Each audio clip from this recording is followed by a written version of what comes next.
Hello, wonderful people. How are you today? As a way of introduction, my name is John Bosco. It's nice to see you again today. If you're a returning subscriber, thank you for always coming back to my channel. If this is the first time you are visiting me, perhaps through a link I shared, or through referral, or through Google search, or in whatever way that you came across my site, I am so happy. I'm so grateful that we are connecting. Please, I would encourage you to click that subscribe button right there. You see that subscribe button? Please click on it so that you will always get updates anytime I release new content, because I am committed to do that all the time, so you wouldn't miss any of my contents. And again, please, I would also appreciate if you could like and share this on your social media platform.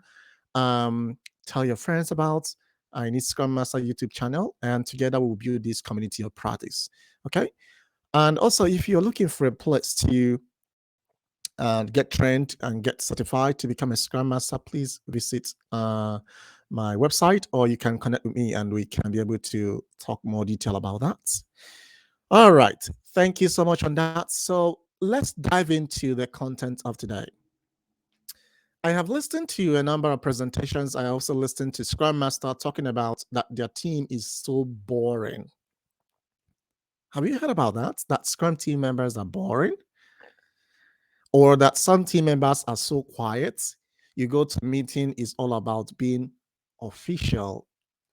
No, come on. There are some things you could do to spice things up. There are things you could do to engage team members.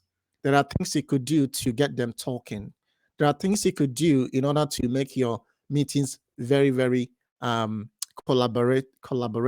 There are things you could do to make or to engage people to participate, not just for them to attend and be quiet. No, there are a lot of things. There are lots of minor things you can introduce in order to make your meetings very, very interesting as a Scrum Master or as an Agile practitioner. In my last video, I kind of shared with you things you could do, like playing a game during your retrospective section. But there is also another thing you could do in order to make your meetings. It doesn't matter what meeting it is. It could be your sprint planning. It could be your daily stand-up. It could be sprint review. It could even be your sprint retrospective, or any other kind of meetings you are having, backlog refinement, roadmap mapping, or whatever it is. There are some kind of things you could do in order to engage people. And one of those things is what I'm going to share with you today, because it's one of my successes over the years as a Scrum Master. What is it? It is simply the use of icebreakers. Icebreakers are huge ways for you to engage people, to capture their attention. Now, the thing becomes, when should you use an icebreaker? When should you not use an icebreaker? What is an icebreaker? How long should you spend in an icebreaker, breaking the ice and stuff like that? And what kind of icebreaker should you introduce depending on the kind of meeting you are going in for? As I've always said, this is not just limited to Scrum team. Even as a teacher, you are going into a classroom. How do you modify today's content to suit into what you have for the day? There are ways you can engage people, and then the environment becomes lively. And that is one of the things that will distinguish one Scrum Master from another Scrum Master, because you're always engaging the team members. So today, all I'm going to ask you is sit tight. I'm not just going to tell you, but I'm also going to show you. Because if you go to Google and go to internet, you see a lot of people have made different presentation about icebreaker. But one thing that they have felt to do, which is also one thing I'm going to distinguish myself from others content creators, is to show you. So today I'm going to not just to tell you, but also to show you. To start with, I'm just going to walk us through on show you my board, and then we will get started. Okay, so we'll start off with what an icebreaker is, just to give us an idea what it is, and then we'll dive into other things that are pertaining to that. The first thing I would love to share with you is what is an icebreaker. An icebreaker is simply a check-in question. As simple as that. If you want to break it down, it is simply a check-in question, right? Or it is an activity, or it could be a game designed to make people feel comfortable and facilitate a social interaction, right? So if you are a Scrum Master or an Agile practitioner and you just want to check in with someone, or sometimes when people get into a meeting, they start talking things like, "Oh, how are you?" And just kind of formal things like, "How is the weather today? What have you been up to?" You could also use that opportunity to flash your screen about something just to get your team members talking, just to make them feel comfortable, because you just want to make them collaborative. Believe me, most of the times, in my own experience, when you introduce an icebreaker, they will keep talking throughout the meeting section as of when required, as of when you want them to engage in conversation, right? And this icebreaker is always in a group, not just Scrum Master, or not just Scrum Master and Product Owner, not just Scrum Master and Dev Lead, not just Scrum Master. And I mean, you do that in a group setting. And then you might be wondering, what is the rationale behind using this icebreaker? There are lots of rationales or purpose or benefits you could derive from introducing the icebreaker. One of them is, if you have a quiet team, you want to get them talking. This is one of those ways you can get them up to speed to talk, especially when team members are new to each other. You want to get them to keep talking. You want to get them to get to know each other. You want to get them to collaborate. So if you have a quiet team, which, I mean, sometimes you might have that team members that are always quiet, but there are times you have team members that are always talking, or you want to engage your team in collaborative section.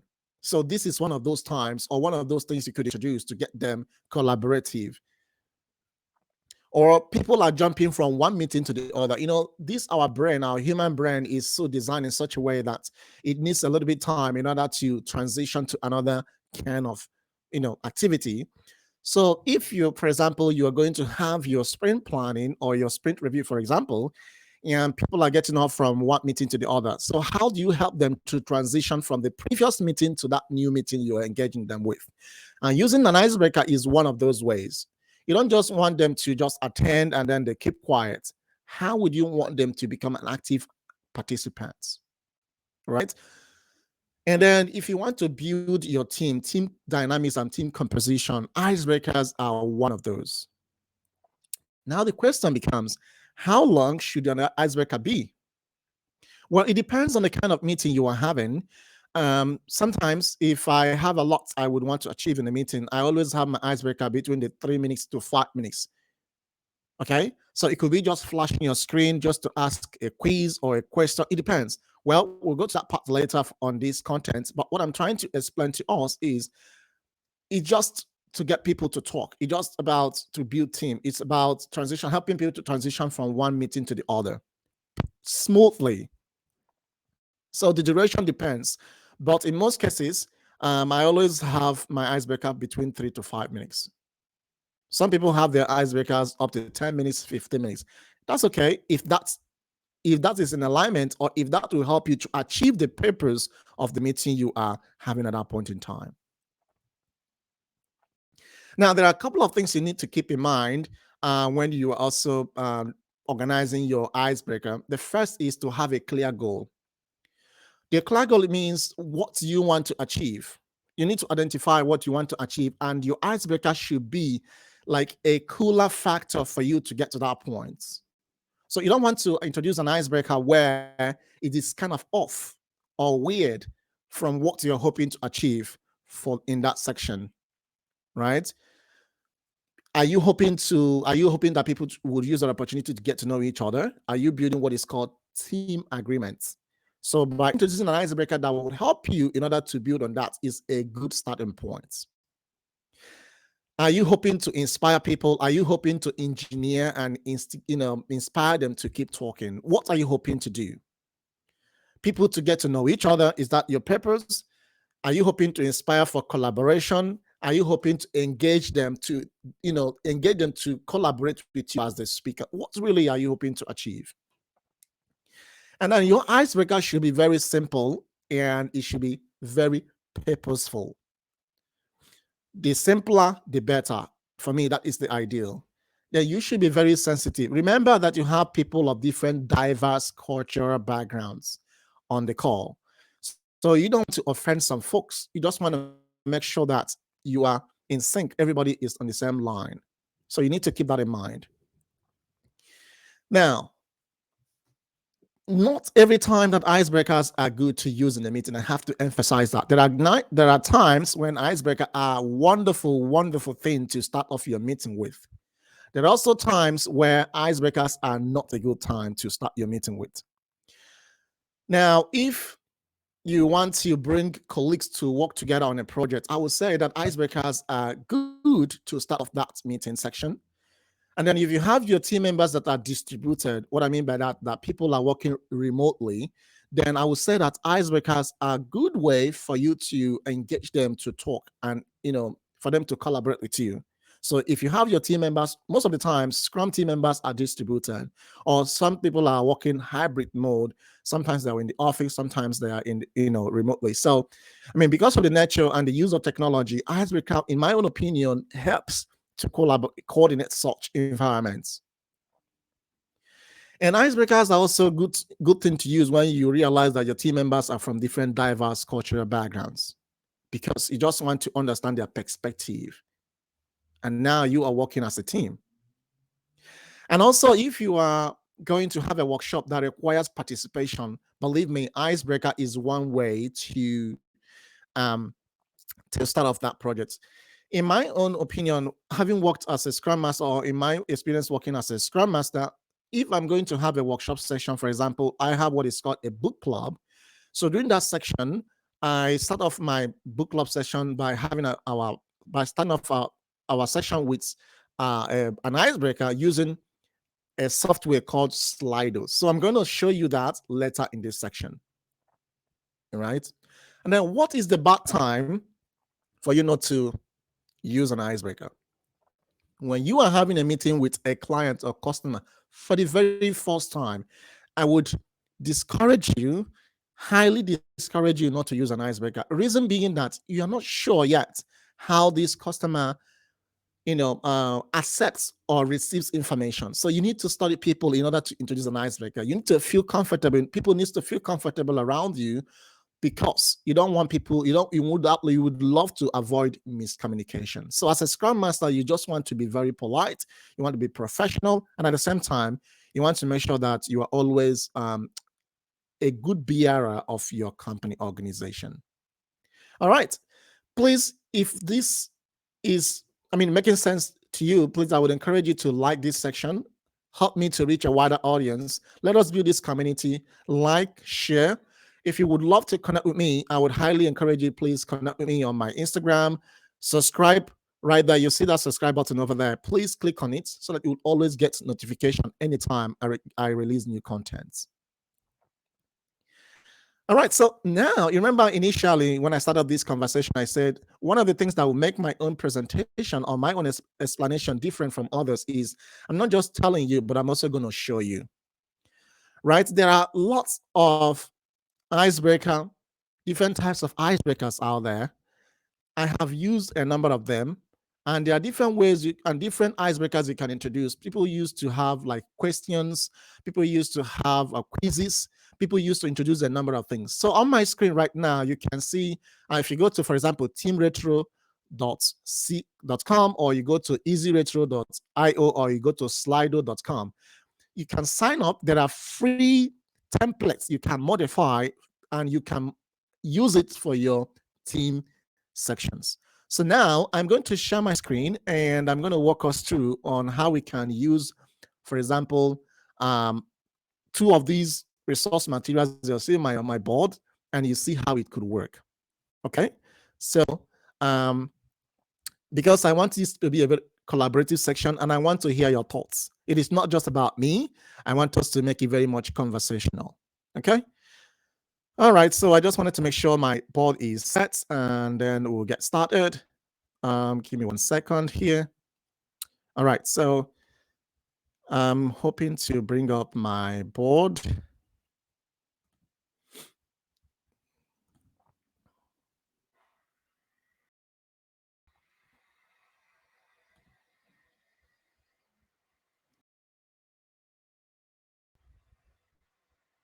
Okay, so the first thing you would do is when you go to slido.com, you would just sign in there. As you can see, I'm already signed in. This is my name over here, John Bosco. to first of all sign up, and then he's going to ask you some kind of question, fill in those information, and then you'll be directed to the board. When you're on the dashboard, the first thing it's going to ask you is to create a slider right here. As you can see, my cursor there.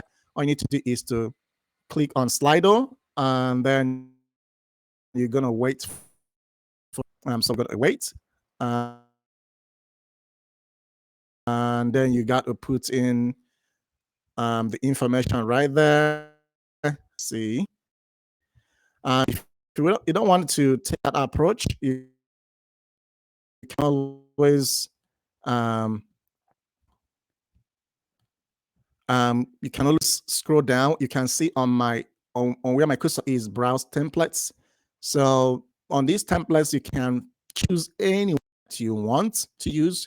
On the left hand side, you can see how you could filter those ones, and anyone that speaks to you, you can choose it. If you project meeting, whatever it is, whatever at all.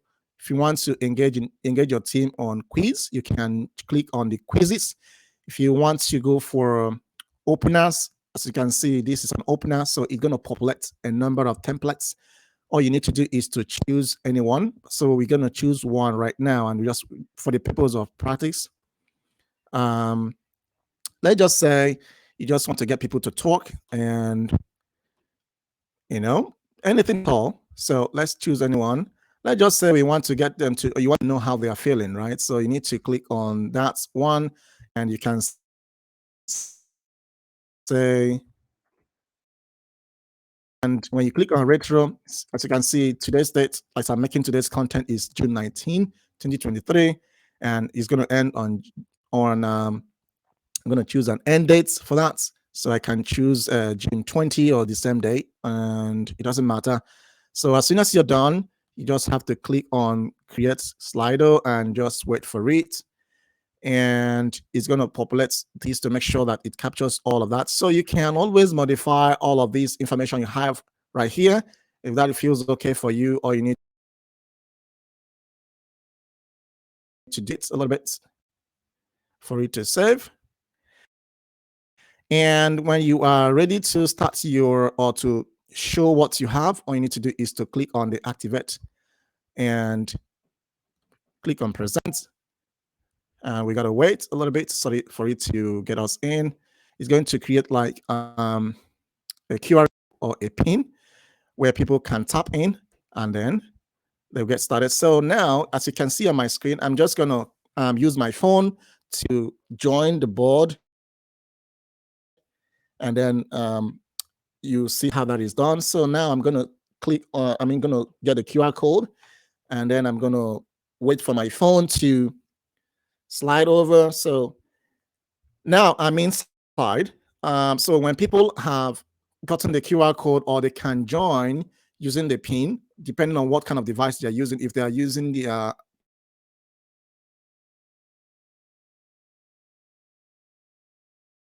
the board, and then so now I'm gonna start typing in my words. So the people start typing in their words. The question is, in one word or two words, how are you feeling today? Somebody might say that feeling excited, and then I'm gonna type, for example, excellent. Sorry, and then you see on my board, excellent. So, and I'm gonna also type another one as if I'm also a person, but the same person. So I'm gonna say happy, and then let's see what's gonna happen. You can see happy on my board, right? So the on top here where it says active pool,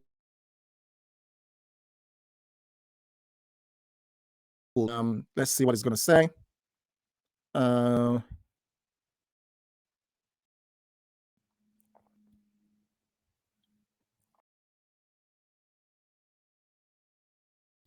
right, that's everybody on the call have put in their information. You can filter them, and then you can also use it to make your own analysis. Okay, so that is about Slido. You can also, I would encourage you to play around it in your own free time. You can Also true.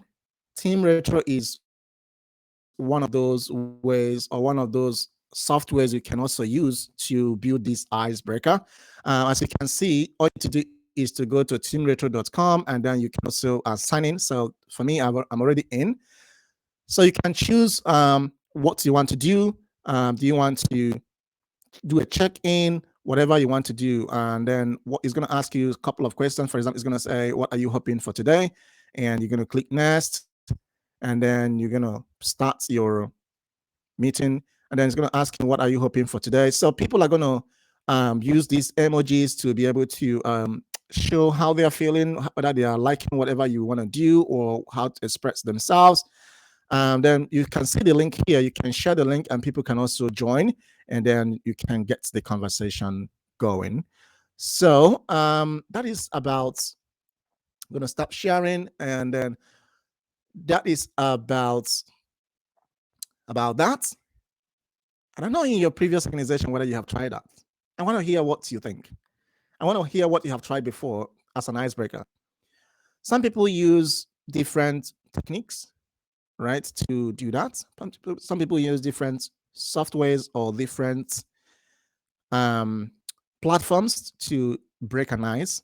So I would love to know what you, as a Scrum Master, as an Agile practitioner, as an Agile coach, consultant, have used in breaking your ice. So today I've shared with you one of those I use. I'm hoping that I can also hear your thoughts. Please put in your comments in your comment section. I want to know what you're thinking in the comment section. Let's build this as a community of practice. If you have any questions for me, please, you can email me. You have my information there on top of the screen. And if you could connect with me on my Instagram, or please, if you haven't subscribed, I would encourage you to click the subscribe button and let's build this community of practice. All right, that's where we're going to start for today. Thank you so much for spending this time with me. I really do appreciate. If your team is always quiet, if you want to engage people to engage in conversation with you as a speaker, or you want your team to keep talking, you want to build the team dynamics, please and please, you could always use an icebreaker for your daily scrum, for your sprint planning, sprint review, sprint retrospective, whatever meeting you're having. Believe me, it works. I'm hoping to see you again next time. In the meantime, I hope you stay well. Bye for now.